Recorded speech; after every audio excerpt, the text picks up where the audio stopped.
J'aimais ça et je voulais apprendre les métiers. Donc j'ai fait du conseil et j'ai appris la logistique, la démarche commerciale, les Chez négociations qui de trade. t'as fait du conseil? Bossard Consultant à l'époque, qui était vraiment la boîte Ouais. de France s'est conseil fait racheter française par qui s'est fait EY? racheter par Non, Capgemini. Capgemini, Ouais. ouais. Bossard, on en a déjà parlé ici. C'était génial, c'était passionnant avec Hervé Lefebvre et Hervé Baculard. C'était des moments vraiment intéressants pour moi. Et puis un jour j'en ai eu marre. Je te pose juste Ouais. là-dessus, c'était du conseil. Est-ce que Bossard, donc c'était une boîte française, j'imagine, Ouais. qui s'est fait racheter. Donc, est-ce que c'était du conseil à la française? Est-ce qu'il y a des choses spécifiques que tu as appris là qui t'ont servi toute ta vie après? Ce que j'ai appris, c'est le côté terrain.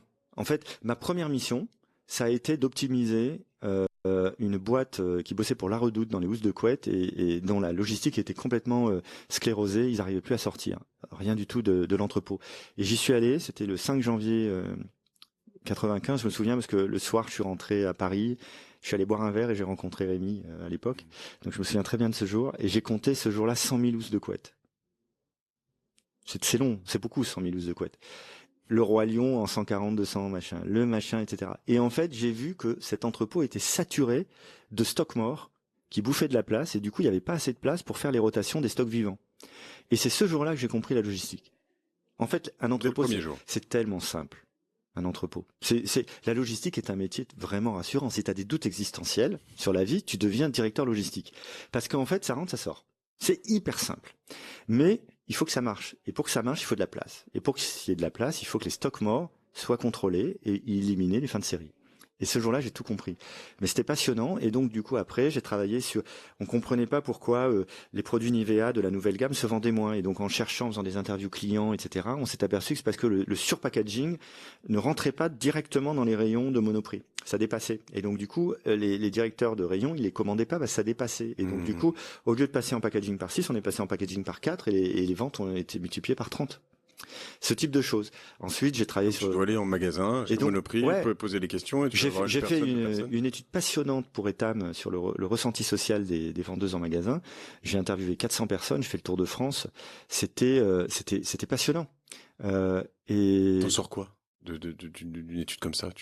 Tu comprends que par moment, une entreprise peut avoir énormément de succès et en fait met en place des process qui deviennent déconnectés de la réalité des gens sur le terrain. Et donc du coup, tu crées une forme de désadhésion et tu crées de la frustration qui ensuite se voit sur les ventes. Et c'est des choses très bêtes. Et ça se corrige comment? Alors, on a mis au point à l'époque une méthode on appelait ça la hot house ou la greenhouse comme une serre. Autrement dit, tu fais un test sur une boutique. On l'avait fait à Marseille, la Valentine, le centre commercial. Et en fait, tu pars du principe que tu vas t'affranchir de toutes les contraintes externes. Autrement dit, il n'y a plus de problème en externe.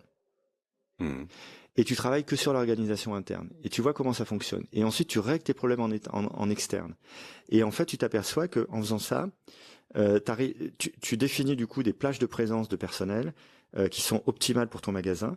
Et puis ensuite, tu comprends que quand tu livres tes colis à 10h30 alors que ton magasin ouvre, en fait, c'est trop tard parce que du coup, la personne défait les colis au lieu d'être à la vente. Et donc, du coup, tu décales tes horaires, tu anticipes tes horaires de livraison de colis. Ensuite, tu livres des colis et tu t'aperçois qu'il faut les livrer différemment pour qu'ils soient pré-colisés presque par rayon, ce qui évite les déplacements à l'intérieur de la boutique, etc., etc. Et en fait, tu pars de ta cellule mère de ton magasin et puis ensuite tu commences à régler tous les process extérieurs pour les optimiser et tu remontes dans ton organisation et ensuite tu vois comment en centrale tu gères pour mettre en place cette organisation. Donc tu pars vraiment du client et tu remontes.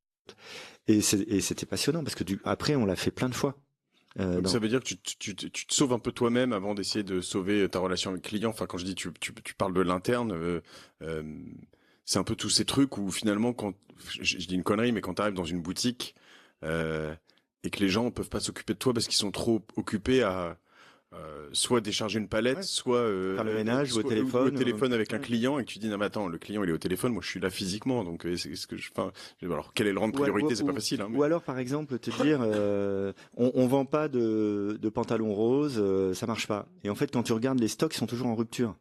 Donc en fait c'est normal que t'en vendes pas si t'es en rupture. Et donc du coup tu fais un test. Ce que tu fais c'est t'en mets 50. En fait tu prends un magasin et tu bourres les stocks. Autrement dit, il n'y a jamais aucune rupture sur aucun des produits. Et c'est là que tu vois tes best-sellers.